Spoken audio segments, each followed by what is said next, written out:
Hello everyone, magandang oras sa ating lahat. Welcome to my videos. Maraming salamat sa panonood at lalo na sa mga nag-subscribe. Thank you guys, at kung bago ka pa lang dito sa aking videos, huwag kalimutan mag-like, comment, share, and subscribe para updated ka sa aking mga bagong upload na mga videos na mayroong mga gandang kasaysayan at halaga tungkol sa ating mga barya.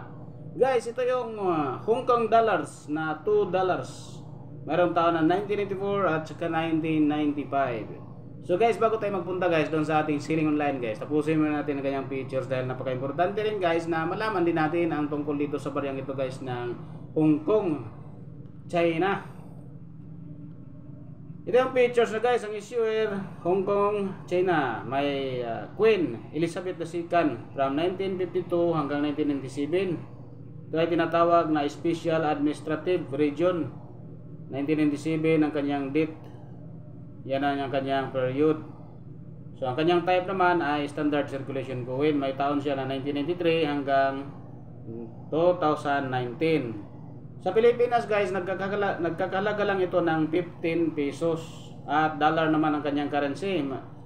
May taon siya na 1863. At copper nickel naman ang kanyang composition. 8.4 grams lang ito guys ang kanyang bigat. 28 mm naman ang kanyang diameter. May thickness siya na 2.03 mm. At scallop ang kanyang shape. Meron siyang 12 notches. Mild naman ang kanyang technique. At ang kanyang orientation ay middle alignment. Meron siyang number na number 1582. At ang kanyang references naman ay KM number 64 at show number 54. Ito yung verse natin guys, ang Bohemia or Hong Kong Orchids flower. Ang kanyang binomial ay Bohemia Blackiana or Blackiana. May siyang script na Chinese traditional regular script or Latin. Ang letterings, mayroong lettering na Chinese words Hong Kong. At ang reverse naman natin, ang reverse natin guys ay the value and the numerals above the date with the denomination, regular script at Latin.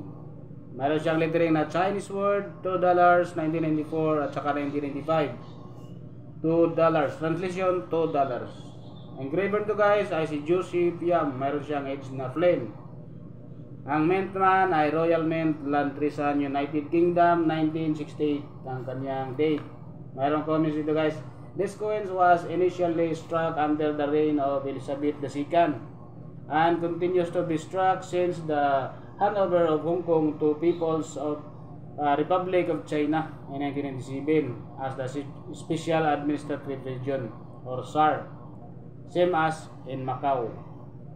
Mayroon lang siyang 27% guys ang ating 1994 at mayroong very fine na 19 pesos. Extra fine, 43 pesos at 44 pesos ang about uncirculated. Ang kanyang uncirculated is 62 pesos. Ang ating 1985, 24%, may very fine at 32 pesos. Extra fine, 44 pesos, about uncirculated, 44 pesos. Ganon din sa kanyang uncirculated ay 44 pesos.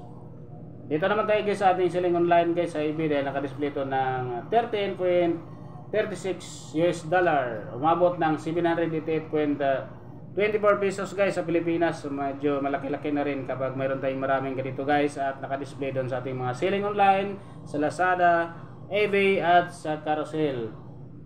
So yun guys ang mga nakuha nating informasyon dito sa ating enomista.com at sa ating selling online sa eBay. Maraming salamat for note guys at God bless sa ating lahat.